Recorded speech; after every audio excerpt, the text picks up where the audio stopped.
spoiler warning for Reservoir Dogs. It's a movie that came out 25 years ago, so you definitely should have seen it and not be too concerned about spoilers. But I guess that's pretty rich coming from me. Enjoy the show! Welcome back, everybody, to another episode of Ignorance Is This, a podcast about a different way of experiencing cinema, with little to no knowledge about it beforehand. My name is Scott Martin, and sitting opposite me is the man who melts in your mouth, not in your hands, Oliver Deer.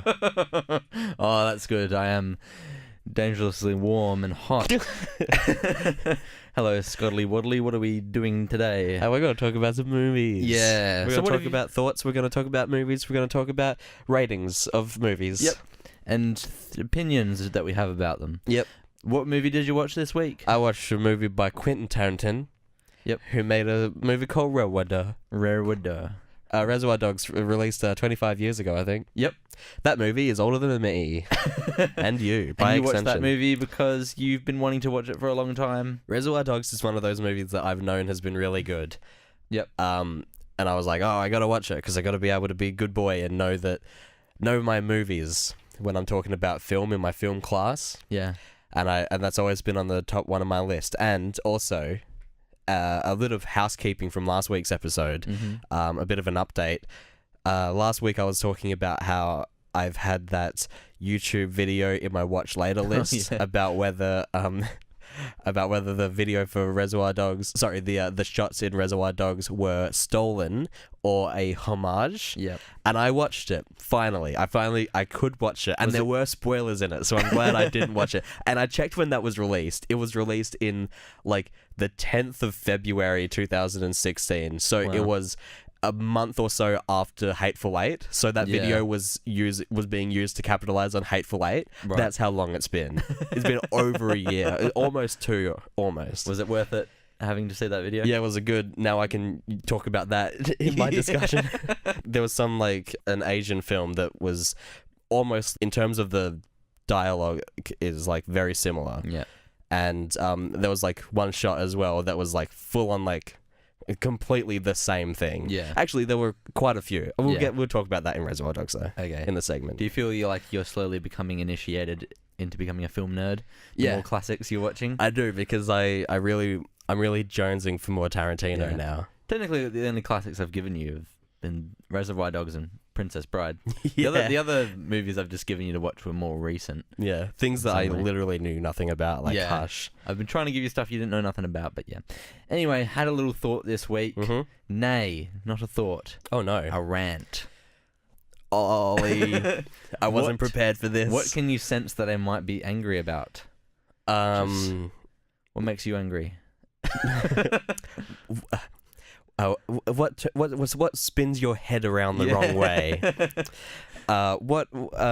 What is when you're putting on a sock and it's a bit damp? Oh yeah, that's a nice one. What are you ranting about? Yeah, what are you ranting about? Well, let me say this. Is it something to do with music videos? Nope.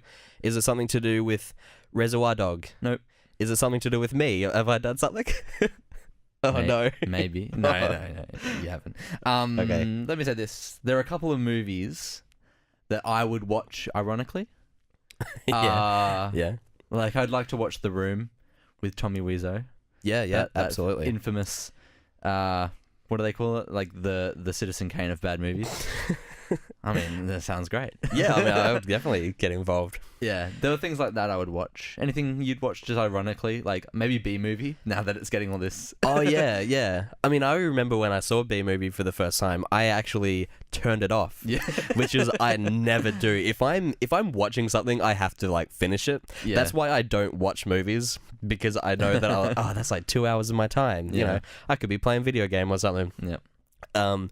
B-movie was one of those very rare examples where I do not know how it ends, because all I remember was like the beehive, and then when he met the human lady, I was like, this is stupid. This is just so weird and bad, and I turned it off. There's a movie that's ironic though. You nab me on this every time. All you throw something at me, and then you give me an example, and then you give me another example. So that's two examples I can't use. The Room is the most perfect example you can think of. The Room, yeah. It's a classic. Not to be confused with Room, which was very good. Yeah. And I saw that in the cinema, and I had a little bit of an almost cry. Aw, It was getting there. sad. Anyway, there is one movie I won't be watching, ironically, and that's the Emoji Movie. Oh, yeah. Out now in American cinemas, I believe, not Australia Yeah, yet. just had a premiere. Yeah, had a premiere. It's currently 3% or 0% on Rotten Tomatoes. Oh, when I saw it, it was 3. Yeah. That means like one person has liked it. That means one person has said this wasn't bad. And the reason I won't be watching this, ironically, is because this is utter garbage and it's marketing. This is political correctness gone mad. This is capitalizing on success of other franchises gone mad. This is Sony capitalizing on something that's semi-popular, I guess, in modern society. Yeah, gone mad. It's all gone mad, I say, and I won't. This is my anger going mad. Scott gone mad. Come next week and see what he's mad about. I'm sure a lot of YouTubers are watching this movie, and maybe like friends will go to this movie to like sort of watch it as a joke. Yeah. I don't think Sony deserves it. I don't think Sony deserves your money. If you want to go see this movie, ironically, sneak into the cinema. Don't. No, why would you? Don't even waste your time. They don't deserve your time, in fact. I don't think they deserve anything by making this. Okay, what's worse? Them earning a little bit of money and having the biggest negative reaction to any movie that's ever been made.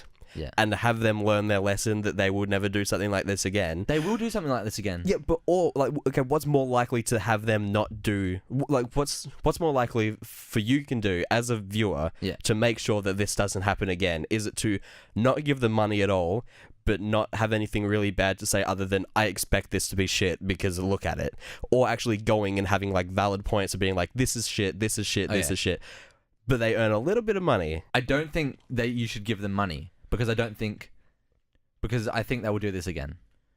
Because they're going to make money off marketing with this. They're going to make money off merchandising. Kids go to see this, they're going to buy lots of emoji toys. Oh, yeah. Then we're going to make all that money. And everyone's shitting on it on the internet. But do you know how much traction it's getting on the internet? So much. So much people, like reviews coming out for it, people doing jokes about it, doing little skits. Everyone knows about this movie, and not everyone, but I guarantee a lot of people are going to see it as a joke. And Sony are going to get their money, and they're going to make a shit ton of money from toys and all that shit. Yeah. And here's another thing. It's currently rivaling Dunkirk for like the most box office this week. And in no way should those two movies be contesting. Dunkirk is a masterpiece.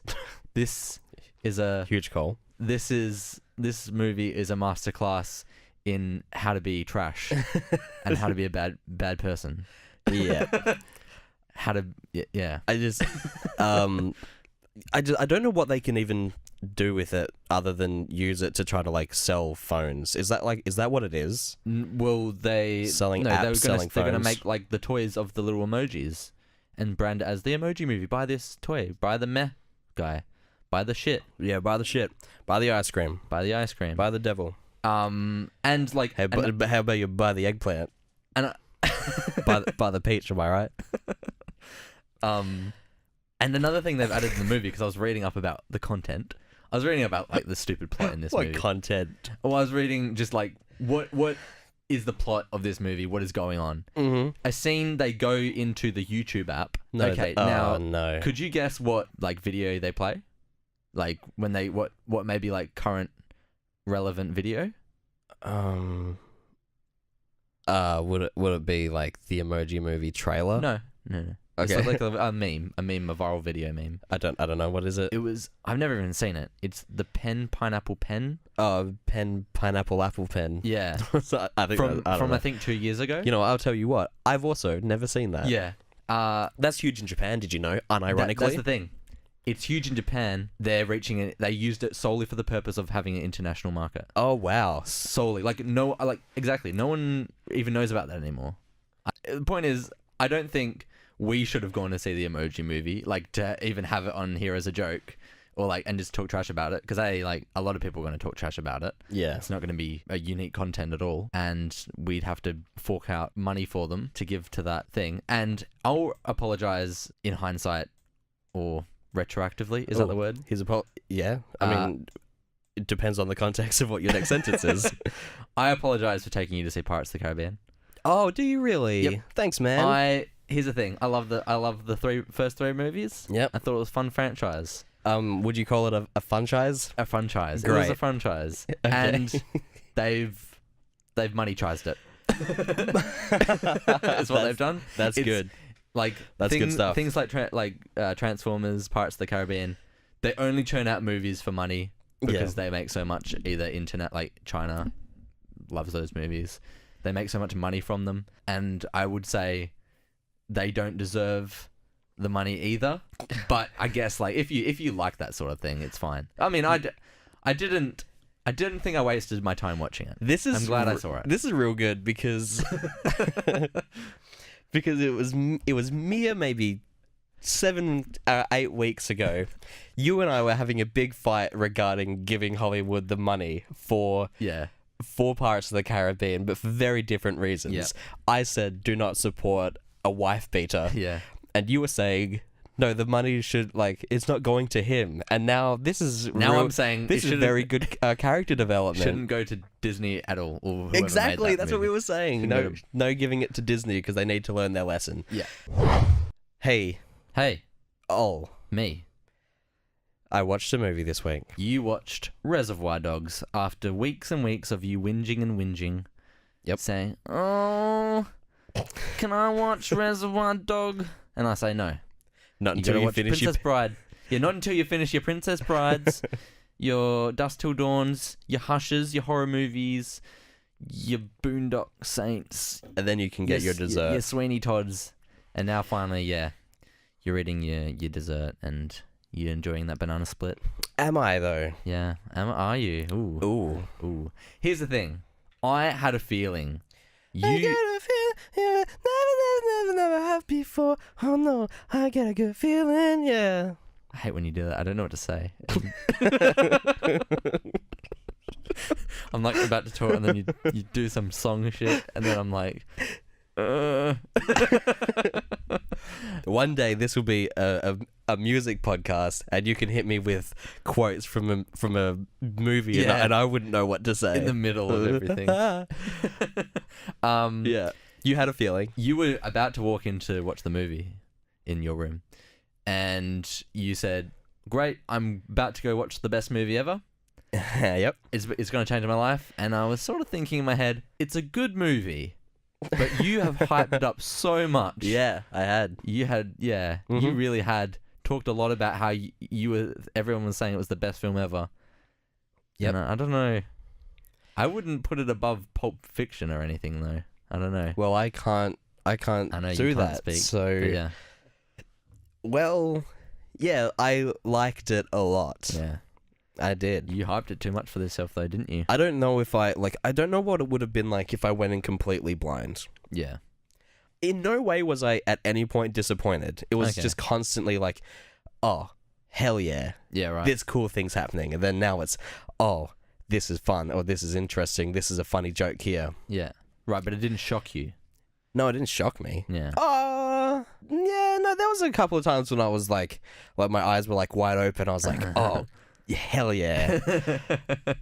What did you know before going in? Things that I knew about Reservoir Dog. Tarantino. Yep. High praise. Yep. Online and just in general.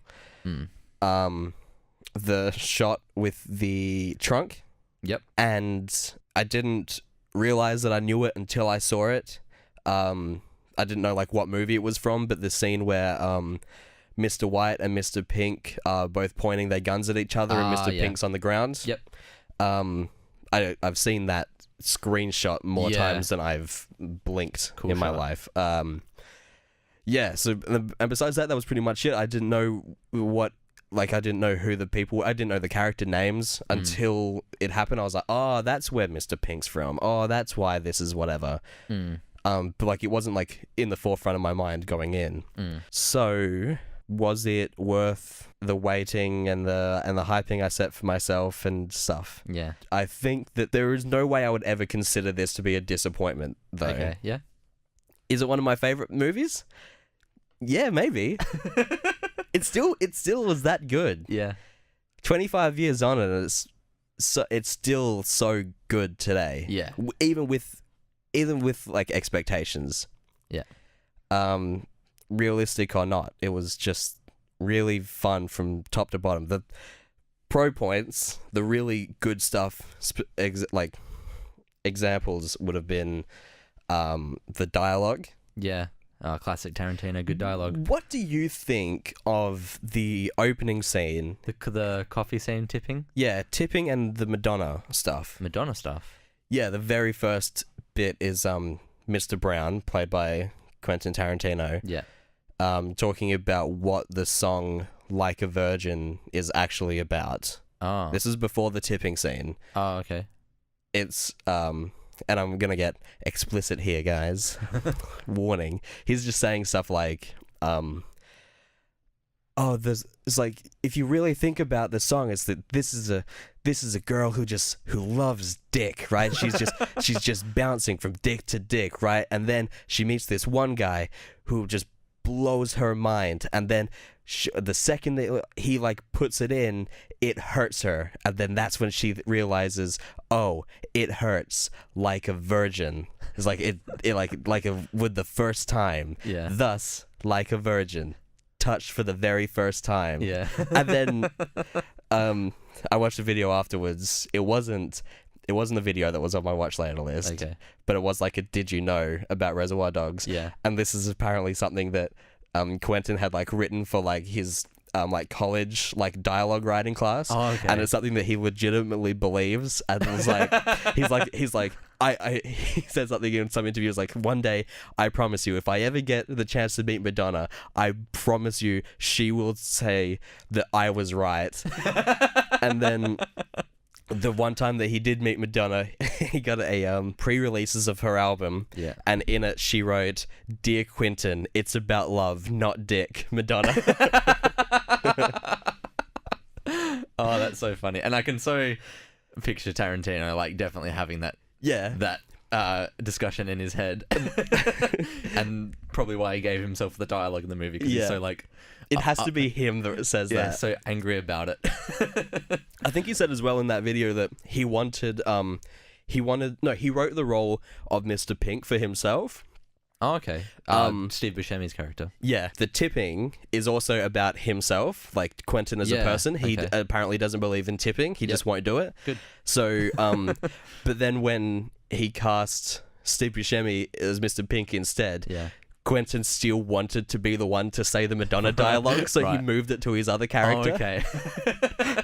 Okay, well, what else? Yeah, so the dialogue. So do you like that? Do you like that it was like I love that 7 that or 8 first minutes scene. of just talking? Yeah, I loved it. Me too. It was it's interesting discussion. It's the sort of discussion you could just like get into it with a friend. Like, I don't know, you just take a topic and then you really discuss the intricacies of it, like tipping. Yeah. What do you think of that tipping one? Because I thought, oh, if Americans watch this, they'd probably be really against Steve Buscemi's character.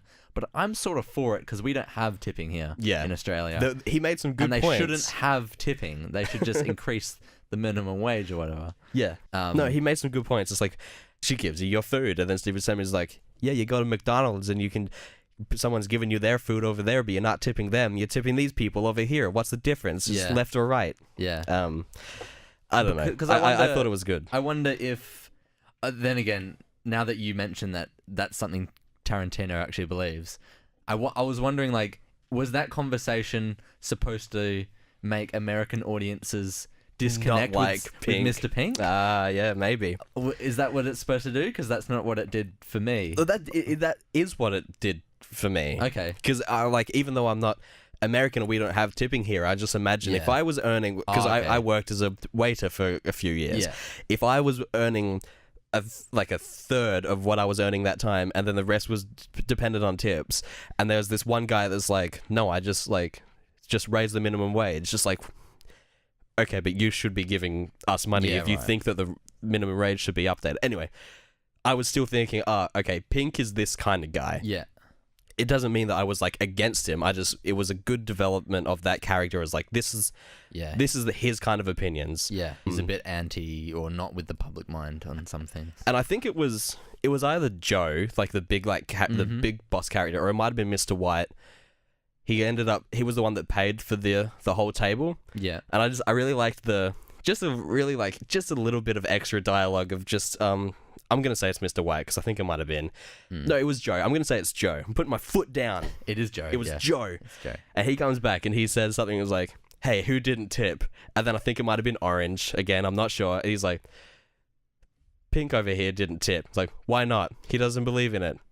Why doesn't he believe in it? He just thinks that it's like the minimum wage should be updated. And then Joe just goes, shut the fuck up, Orange. Or something like that.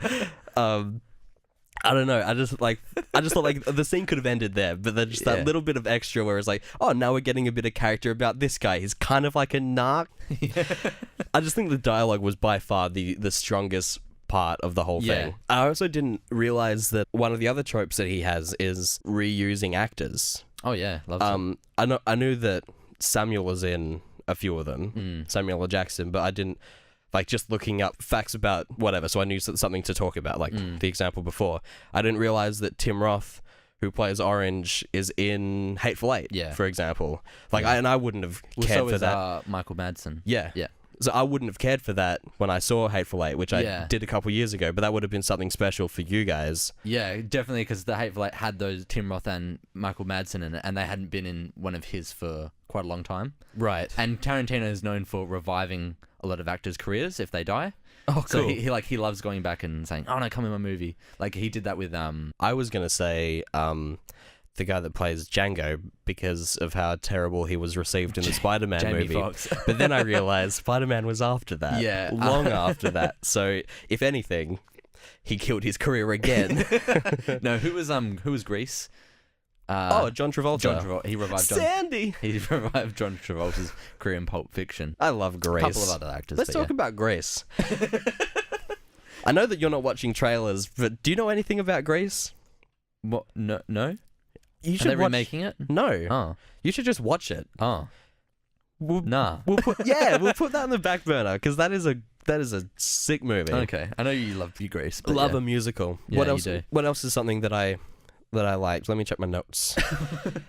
Things that I liked. Oh, I liked that it wasn't until about over halfway through the film when I realized that Tarantino was not going to show the heist. Ah, okay. I was expecting like the whole time it was like, oh, okay, there's an easy way to fill up a couple minutes, like actually show what's going on, but they only show what's happening around the building from other characters' perspectives. Nothing happened from within, which is in the movie that apparently Tarantino took homage from or stolen from. It's 2017. That is a movie that showed the heist from within, and it seems like it's exactly the same, like story wise. Oh, really? Okay. Yeah, the person pushed the alarm and then got shot, and then they stole the diamonds, and then the character runs out, and then so anyway, I'll show you that video. It's really, that's actually pretty cool. Like Tarantino's taking a heist that was shown in another film, but then showing what happens after, but they're also different characters, sort of. But I liked that, I suppose. Yeah. It just is good. It's just a testament to how good of a director he is that he can show what the entire plot is central around. He doesn't have to show it. Yeah. But then again, it's like the show don't tell rule. Like, would it be better to have shown it? I don't think it would have been necessary, and clearly it wasn't necessary.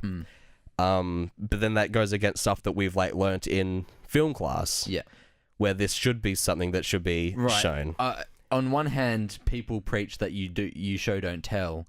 And that's why a lot of like Dunkirk did something really well, where barely any dialogue, just showed exactly what was happening, and the camera would just follow all the actions. Yeah, Nolan is pretty much the opposite of Tarantino, then, isn't he? You know, there's one's so dialogue heavy, and the other one is so dialogue anti. Well, like that's where Tarantino excels, though. He can take a concept and then just talk about it for a while, and it can be amusing. Yeah. Heavy scene and literally everything. Well, Hateful Eight was nearly entirely dialogue as well. Yeah, it was set in a room, and also like I guess that's another reason why people really were excited for the Hateful Eight, because it was appearing to be very similar to Reservoir Dogs, like set primarily in one location, in one room. Something about Hateful Eight that I have a bit of a issue with. Okay. He shot that on 70mm, didn't he? Yeah, like really big. Which is really wide, is the whole point. Yeah. But it's set in a tiny room. Yeah. Why did he do that? Of all the films he could have shot on a really wide thing, he chose like this little tiny set. But yeah. Oh man. Anyway, yeah. So are you for or against the heist not being shown? I'm for. Me too. Because I think that was what he wanted to do. It was very clear he didn't want to show the heist. It was all about not showing it and character discussions about it. Like you just hear that Tarantino's character dies. You don't ever see it or anything. Yeah. It's like Brown's dead, and then that's all you know. Yeah, that was a good bit. For the whole movie, there's like, we don't know where Blue is. We think that Brown might be dead, and then towards the end, it's like Brown got shot, and then Pink's like, Brown died? For some reason, I thought that was really funny, the way that Buscemi delivered that line. It was like, he's really sad. But there was no reason to believe that they were ever friends at any point. Yeah. Like, I don't know why he cares that much. I love the I suppose they're both the really, like, gross, weird ones where... Yeah, and maybe because Tarantino was initially pink. He put that line into that, my Tarantino died? I really love movies where... like bad people or bad characters, like, you know, they're diamond criminals, they steal diamonds. Yep. They're bad people. I love it when they all have this weird sixth sense of humor and they're sort of just like everyone else when you just watch them. Like when they're having the discussion about what their code names are. That was what I was about to say next. That was one of my favorite You're Mr. scenes. Pink. Why do I have to be Mr. Pink? Yeah. Okay, I'll be Mr. Purple. Can we change it to Mr. Purple? No, you're Mr. Pink. And then it cuts to White. It's like, hey, you get pink. Just deal with pink. Yeah. Well, that's easy for you to say. You're Mr. White. You're the cool one. Yeah. Well, if you love it so much, then how about we swap? Can you be Mr. Pink? I'll be Mr. White? No, you're pink. Shut up. Yeah. Like, it just doesn't matter. It's yeah. It's not plot-wise, but it's just developing all these characters. That was, like, by far the funniest moment in the film. Yeah. And also my favorite, because I love a good joke. Yeah. He really takes the time to just flesh out a conversation, because it somehow comes back in the end. Like, an example from Pulp Fiction, which I know you haven't seen, but yeah. They're talking about giving a foot massage. Is it sexual? Classic Tarantino. Yeah. Like, is it weird, or is it sexual, or is it normal? And they arrive at their destination where they're supposed to, like, do a hit and kill, like, assassinate. But rather than they check their watch and they're like, we're like 5 minutes early. So they keep walking just into down the hall a bit. Okay. And they just continue the conveation. The camera doesn't move or anything. That's cool. He just That's follows great. them down the hall. They just talk again, and then I think Vincent says, "Well, here's the thing. Would you give a guy a foot massage?" And then Samuel Jackson's just like, "Fuck you, man." And then they carry on with the thing. But then it comes back later, even though it seems like it doesn't matter. It comes back later, sort of, because it makes another character seem like this really bad dude, because they're talking about this bad dude threw a guy out a window because he gave his wife a foot massage. Okay. Wow. So it builds another character even though you don't know it yet. As you were saying before, it's just an interesting dynamic where instead of it being like in a group of innocents, for example, then there's like one murderer in it and it's like a whodunit, like, who was the one that killed this whatever, and is it the janitor or is it the whatever? This was, you had your very limited amount of people, so you had every single person within the character, like their character development had reason to be the one to have like called the cops against this diamond raid. Yeah. And it's just something different, and just a good dynamic to have it be a group of, not murderers, but like a group of criminals with a cop within somewhere. Yeah.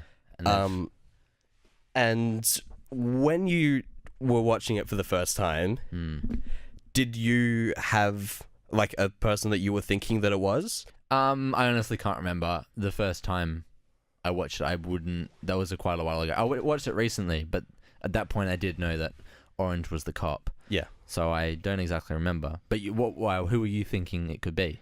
I was I was proud of myself because I thought it was going to be orange. Okay. Is that because he was in that cafe scene? He was the snitch saying he doesn't believe in tipping. Like he's pointing it out. Is Yeah. that what you thought? Actually, that could have been why it was in the forefront of my mind. Yeah. I know that this would have been talked to death. Yeah. But just the cinematography and the now iconographical, is that a word? Iconographic? Is that a word as well? Some of them Iconic would be easier. Maybe these are right. Yeah. Maybe not. But shots like the dogs just walking out of the cafe. Yeah. The shot of pink and white. Yeah. Oh, just like the Frank Ocean song. Yeah. That's why he calls it that. And of course the trunk shot as well, which I was expecting they were to come back to that and do it again, because like it just seems like cinema. Trunk shot Yeah, so much. cinema has made the biggest deal out of this shot, and yeah, it's cool, and you know it's been like homage to death. I thought they might have done it like twice, like maybe like the first time, and they look up and Pink and White and Blonde are like, yeah, hey, we're gonna have some fun with this guy. There's a cop in there. And then I thought like maybe they'll do it again, but they're like all like got blood all over them or something. It'll be like you can show the development, but it's I interesting. don't know why they made such a big deal out of the shot. It's cool, but it's interesting knowing that back then, like it wasn't a big deal. Like Tarantino did that shot. It was like, oh, this will be a cool shot, like from in the trunk. Let's do that. yeah, no. Oh, Do it again with Tarantino's voice, because I know you can do it quite well.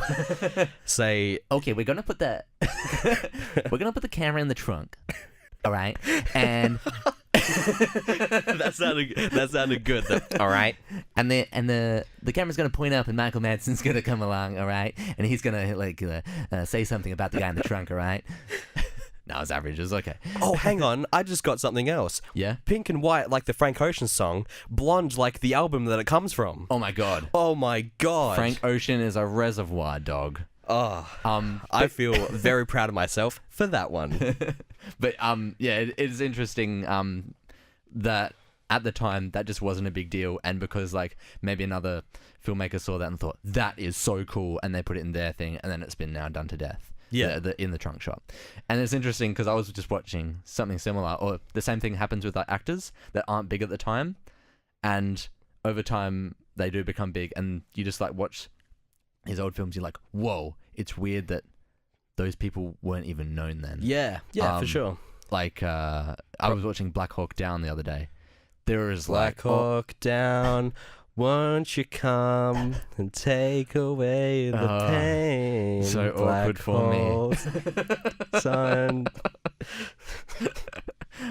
You shouldn't have told me that it's awkward for you, because now it's going to happen more and more. Yeah. I stopped myself the last 15 episodes of this podcast. I think that's going to continue, yeah. It's going to be like your little thing. Yep. I'll stop it. Black Hawk Down had so many people. Eric Bana. I think he might have been known at the time. Ewan McGregor, Orlando Bloom, Jamie Lannister, his actor. Oh yeah. What's his actor name then? It's a complicated one. It's incredible. I know that his last name begins with a W. It's like Wakindu or something like that. Yeah, I have no idea. I think it even had Jimmy Fallon in it. I think it had some talk show host. Is it a comedy? No. Is it like it was just like a serious role from Jimmy Fallon? Yeah, okay. Because that's what I was expecting. I didn't think it was a comedy, but I had to question myself just now. Well, I don't remember seeing him, but I've heard someone say he was in it. But yeah. Okay. But yeah, interesting seeing like things, because other things copied in Reservoir Dogs. Obviously, a lot of people try to do the like American crime dialogue sort of thing later, and sympathize with the criminals, and I don't know, torture scenes. The torture scenes were probably heavy after that. Yeah, I liked the torture scene. Mm-hmm. Great, you're a fucking horrible person. A masochist. Yes. No, I'm not. But I just liked it how, like, because Blonde, you kind of just see, like, he's quirky from the beginning. Yeah. But he's also a psychopath, which has been done to death now. Yeah. Whereas, like, the psychopath is also the one that, like, will dance around the scene when cutting somebody's ear off. Yeah. But even him, just, like, the first time you see him, he's leaning up against a post and he's got, like, a drink from, like, a drive-through. Yeah. He's just sipping on it real slow. Yeah. He just looks like a bad dude. Horrible guy. That song, by the way, that plays during the ear cutting off. Yeah. That's been huge since then. Right. As well. And I liked as well when being a sound guy, when he walked out to he came back in to get like a knife, or maybe it was the knife that he cut the ear off the guy, off the cop. Yep.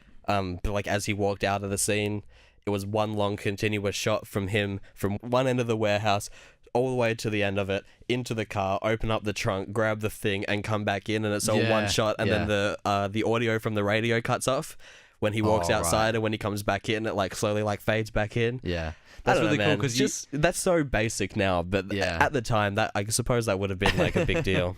And that shot's very cool too because when he goes outside, you're sort of hoping that because the cameras followed him outside, he's going to come back and the cop won't be there. Yeah. But he is. And you're like, oh, shit. Orange hasn't moved a muscle. He's still bleeding to death down there. And what did you think about the ending? Not showing exactly what happens. You hear just gunshots go off. Oh, yeah. It cuts to black and gunshots go off. Is there contention about who died and who doesn't die or whatever? I think I don't think Tarantino's ever confirmed it. I don't think he would want to. I mean, what's there to confirm? It's just, it seems obvious. I'm a cop. Oh no, shoots him and then he gets shot. What am I talking about? Shoots him, he gets shot. That does not sound good for the audio podcast. I know what I'm talking about. White shoots Orange and then he gets shot immediately by the cops that came in. Because at the end, Orange reveals to White as Orange is dying that he was the cop, and then White has this moment of confliction, being like, I've just like had a deep moment with this dude. Yeah, but he's the dude that screwed us all over. Should I kill him? And then it cuts to black. Just as the cops arrive on the scene, and then do you hear the audio of gunshots? Oh yeah. Okay. What you see is, well, actually, this is something that was kind of annoying. Earlier in the film, it's the cop that's being tortured and Orange says, "I'm a cop," and the guy's like, "I know, because I've seen you around like the precinct before. I know who you are. Yeah, we met once," and he was like, "I don't remember that." Yeah. But what Orange says to like make the guy feel better is the second that Joe walks in, the cops are going to be all around the place. Yeah. But Joe walks in, and Eddie, his son, is like, these guys are like, this guy's been shot, and now there's like a rat among us somewhere. And then they all start pointing their guns, and it's not until after all these bullets went off at once, so it's the end of the film, spoiler alerts, everyone kills everyone. There's a Mexican standoff and they all pull the trigger at the same time. Everyone dies. Yep. Why weren't the cops coming in after that? It was supposed to be the second he like walks into the warehouse, the cops were supposed to be surrounding the place. Okay. That was like, it was frustrating. I was like, okay, well, like, here they come. And another like 15 minutes later, they're not there. I guess because they didn't know if they would have guns or not, or they didn't know if they still had a hostage. I'm not sure. No, I don't. I just think that it'll definitely not explained well, because that's what he said to the cop. Right.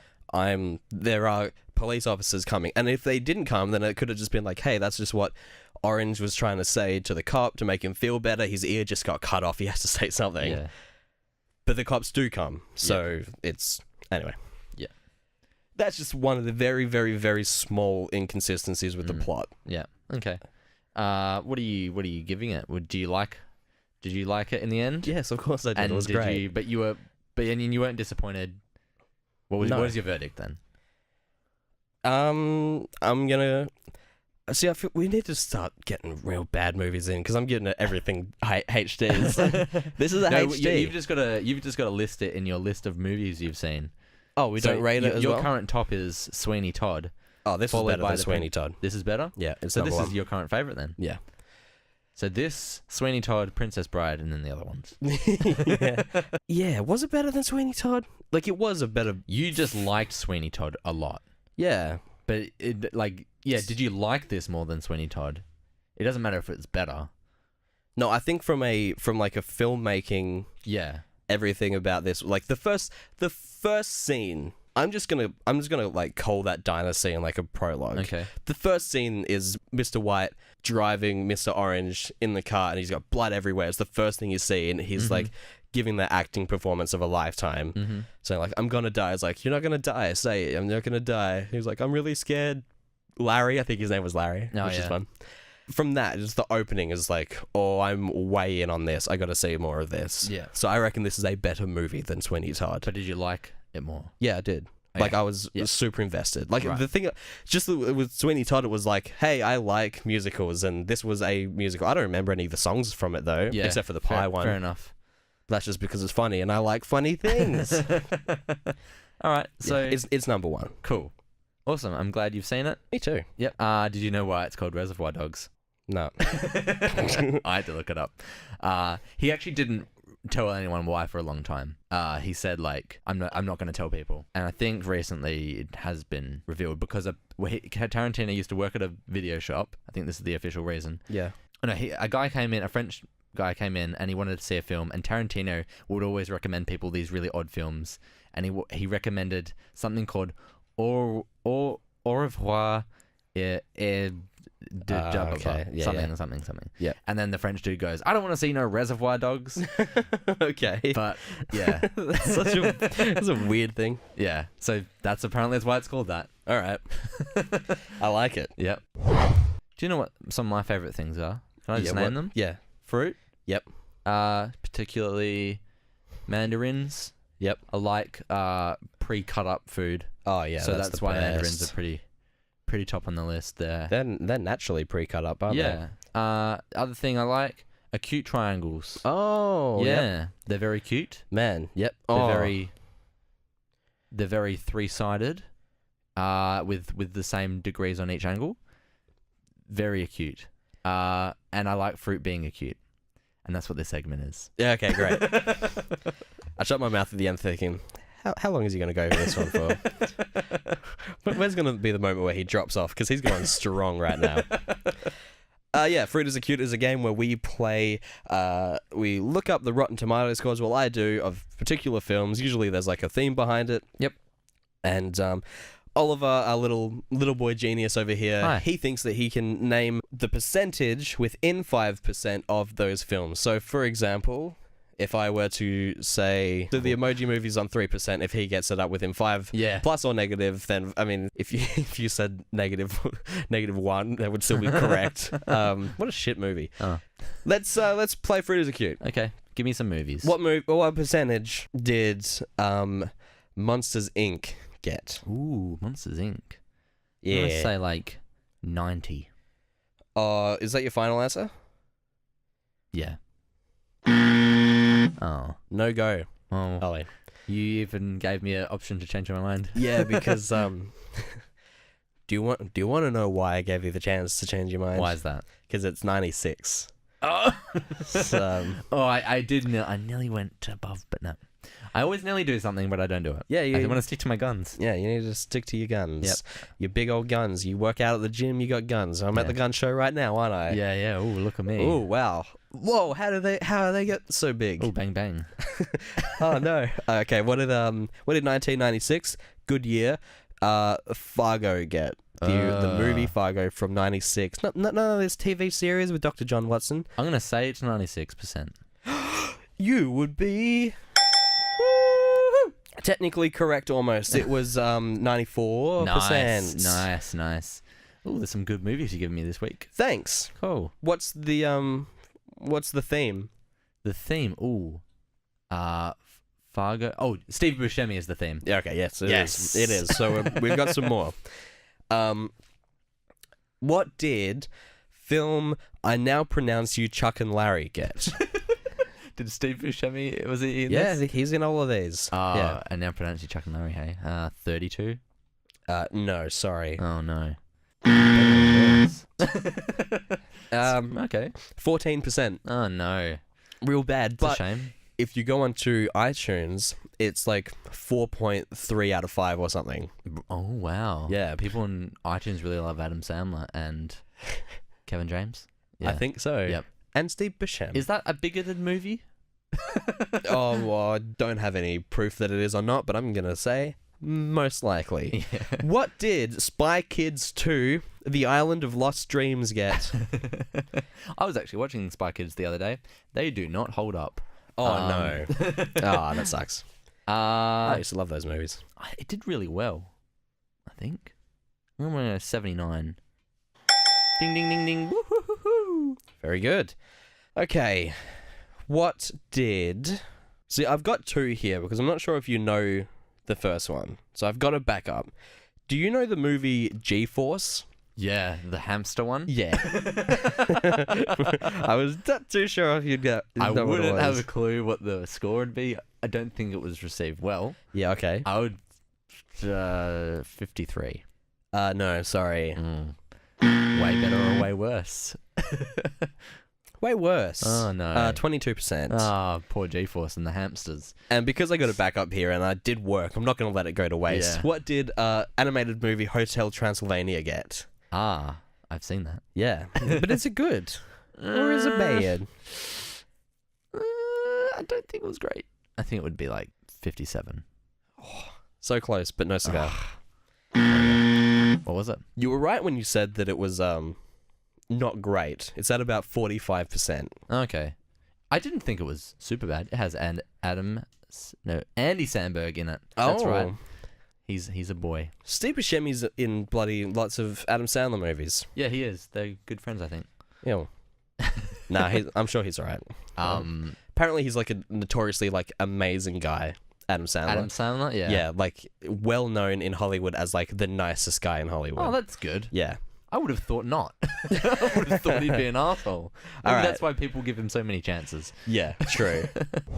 How about we play a game that we've abbreviated to name it Cackle? All right. Critically acclaimed or critically lame. This is the next little segment today. There's a little theme tying them, I guess. I guess the actual theme is in the haikus that I'm going to give you. Okay. All right. Now, as you know, I've got to clear my voice and go really poetic because I'm going to read you some really special haikus. Thank you. You need to guess. Out of the two movie synopses I'm going to give you in haiku form, you've got to tell me which one is the critically acclaimed film and which one was a critically lame. Didn't do very well. Okay, here we go. Okay. Prime Minister gets hots. Try again. Prime Minister gets hots for staff member. US Prezzo wants her too. Prime Minister gets hot for staff member. Yeah. And the US Prezzo wants to. He Okay. wants her too. Yeah, okay. Yep. Yeah, he wants. That sounds bad. Next one. All right. Man has hot best friend. Man is engaged to hot girl. Best friend bones said girl. Hang on. So the hot best friend is a guy. Yeah. So Okay. man, who is one character. Yeah. Man has hot best friend. Man is engaged to hot girl. Best friend bones said girl. These both don't sound good. Okay. The idea that one of them is good is very strange. What are movies that feature prominently a prime minister? Is it the prime minister of the UK? I'm not gonna bloody tell you. That sounds like it's a Mate. clue. No. Yeah. What movies like very Features the prime minister. I don't think you've seen either of these. White House, whatever it was with Channing Tatum? White House Down. Yeah. No. Black Hawk Down. Black Hole Sun. Now won't you come? Oh Jesus! Hang away. It's our most awkward podcast yet. It's a good one. Okay, so what I'm thinking about for the second one Mhm. is I feel like it's definitely directed by Judd Apatow. The second one. Yeah, the one about Okay. boning a hot girl. Mm. Is it like I'm thinking like I Love You Man Oh, okay. because that's a Yeah. story about a best friend forgetting Sarah Jason Marshall. Segel Oh, and Paul Rudd. Is okay. The first movie is the critically lame, Okay. and the second movie is the critical acclaim. And why are you saying it? I think is the second movie forgetting Sarah Marshall. Oh no. Wrong. You're finally wrong. Suck Wait, it, wait, you I've- big I've- wrong person. I've got an incorrect buzz I can play. There it is. Hello, Mr. Wrong. After it's been, this is episode 1 week since you looked at me. God damn it. God damn it. It's been 16 episodes since you got one wrong. Well, 15 episodes since you got one wrong because you got one wrong the first episode and never since. So, But now I finally got you. well, what is it? What the bloody hell could it first possibly one- be? The first one is a little romantic comedy UK movie called Love Actually. Oh, Yeah. okay. It actually has like several unrelated plot lines in it, all about love in some way. Oh, So one of the plot that's lines why they call it that. is one of the plot lines is he's that man with the nice British smile, Hugh Grant. Hugh Grant. He's the British Prime Minister. Hugh Grant is the man with the nice British smile, and Hugh Jackman is the man with the nice Australian smile. Okay. Yeah, that's how you got to remember it. But yeah, Hugh Grant's this nice guy. he's this nice British Prime Minister, just got Yeah. elected to office, and he sort of meets his staff, and there's this one attractive one who he like hits it off with, and then he goes into his room in his first night in office and is like, shit, because he's a single man. Yeah, And he's like, shit, I'm falling for one of my staff members. Oh, okay. Great. And the US president comes over, played by I was just US gonna ask, president who is played by Kevin Spacey. nope, Billy Bob Thornton. Oh, beavers and ducks. And Our he good friends. he tries to intimidate the UK Prime Minister by like sort of flirting with this Yeah, right. girl. Okay, cool. I should watch that. I've heard nothing but good things. It's very good, very good. All right, man. That's just your opinion. Oh yeah, we all have opinions. The second one Yeah. is The Room, starring Tommy Wiseau. No. I mentioned No. I sprinkled it early in the episode, and even before I said you said I think of a movie, Ollie, and I was like The Room, and I was like shit, it's on my mind. I don't want to reveal that. But yeah, man has hot best friend. Man is engaged to hot girl. Best friend burns said girl. Ah. It's like it's actually a pretty simple like plot when you say it like that. Yeah. And even reading it, it seemed like it could be just a normal movie. But I want Does to sound like it could have been directed by Judd I Apatow. just want to read you something from the Wikipedia when I was researching what The Room is about. Yeah. I wanted to read to you why it's a silly movie. A significant portion of the film is dedicated to a series of unrelated subplots, most of which involve at least one supporting character and are unresolved due to the film's inconsistent narrative structure. So it's like scenes happen and then go nowhere. Oh, that sounds sad. It sounds really funny, and I'll read you this thing. So the characters. So for those who don't know, the film it stars written and directed and produced by a man called Tommy Wiseau. I think that's how you say his name. Yep, sure. And one of his best friends, Greg Sestero, stars in the film with him. And Tommy plays a guy called Johnny, and Greg Sestero plays a guy called Mark. Okay. And here is something from the Wikipedia page under a heading that says inconsistencies and plot holes. Wow. So this is why it seems like it would be such a funny film. At one point, the principal male characters congregate in an alley behind Johnny, which is Tommy Wiseau, apartment to play catch with a football while wearing tuxedos. When Mark arrives, he is revealed to have shaved his beard, and the camera slowly zooms in on his face while dramatic music plays on the soundtrack. Okay. Nothing that is said or occurs during the scene has any effect on the plot. The scene ends abruptly when the men decide to return to Johnny's apartment after Peter trips. Wiseau, who is the main guy, received enough questions about the scene that he decided to address it on a Q&A segment featured on his DVD. Rather than explaining the scene, though, Wiseau only states that playing football without the proper protective equipment is fun and challenging. What? Greg Sestero has been questioned about the significance of Mark's shaving, though his only response for several years was, "If only you knew." Sestero eventually revealed in his book, The Disaster Artist, which is being adapted Yep. by James Franco and Seth Rogen, revealed in this book, The Disaster Artist, that Wiseau insisted he shave his beard on set just so that Wiseau would have an excuse for Johnny to call Mark Babyface, Wiseau's own nickname for Sestero, and that the revealing of beardless Mark would be, quotations, a moment. Oh, wow. And then Sestero went on to say how the scene was concocted that day on set by Wiseau, and Wiseau did not tell anyone why the scene was relevant. When it says that in the DVD commentary or special feature for it, it's fun and challenging to play sport without protective gear. That should also be in the Wikipedia article for inconsistencies, because that is so nothing to do with anything. That should be its own separate inconsistency with this movie. It is just so silly. It sounds so funny, and that's why I'm so looking forward to the Disaster Artist movie now, because if that shit's going on, that's I'm really not going to hilarious. watch Disaster Artist until I see The Room. Yeah, I same. definitely want to see it. Gonna have to see it. Thanks, all. Yep. I lose that round. Yeah, you do. But that's Finally okay, gotcha. because now it's time for the plugs. Yes, I love plugging. What? My PlayStation into a wall. Okay, what else? My computer charger into a wall. That's the same thing. What else? The thing that charges my toothbrush. That's the same into thing a as the wall. charger. What else? I like plugging hair plugs. Okay. I like plugging different a one. drain with a plug. Oh, that's nice. And more importantly, we both like plugging our own show with links. yes, okay. So If you would like to get in contact with us on Facebook, you can do that by going facebook.com/ignoranceisthispodcast. If you just type in ignorance is this into the search bar, you should be able to find us as well.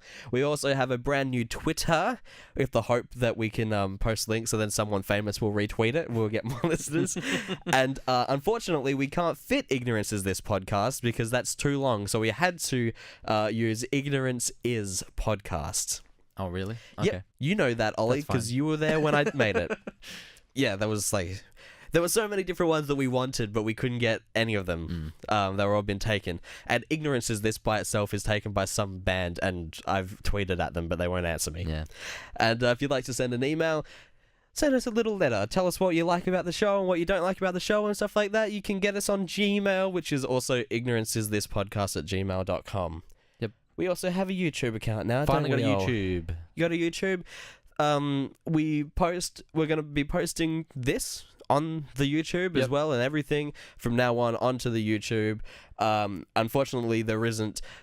we don't have 100 subscribers yet, so we can't make our own custom URL. So if you would like to find that, you can find that on our Facebook and Twitter. And if you would like custom URLs, 100 people should subscribe to it.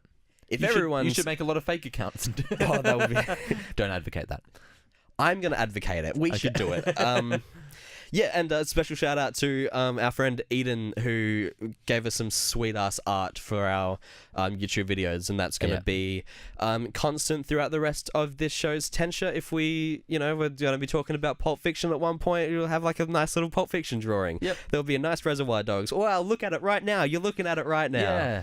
Sweet. Thanks, Ida. And as always, we finish off the show with a little bit of poetry. Like a little haiku to end the show, a little poetic ending. Everything's come full circle. Poetic justice. Poetic justice. If I told you that a flower bloomed in a dark room, would you trust it? I will, if I'm editing this, I'm cutting them all out. I'm doing it, so I'm going to make them real loud. All right, let's do a haiku. This one's about Reservoir Dogs, and I wrote it. Yours truly, just about an hour ago. Okay, let's hear haiku. I'll put on my voice. Reservoir Dogs was fine and all, but false promise. There were no good boys. I said before the show, I'm real proud of this one. Let me explain it to you. It's funny because the show's called Reservoir Dogs, and every time I see a dog, I call it a good boy. But also, if you think about the context of the movie, everyone's a piece of shit in that movie. There is literally no good boys. Good night, Australia. That's a perfect haiku. Perfect poetry.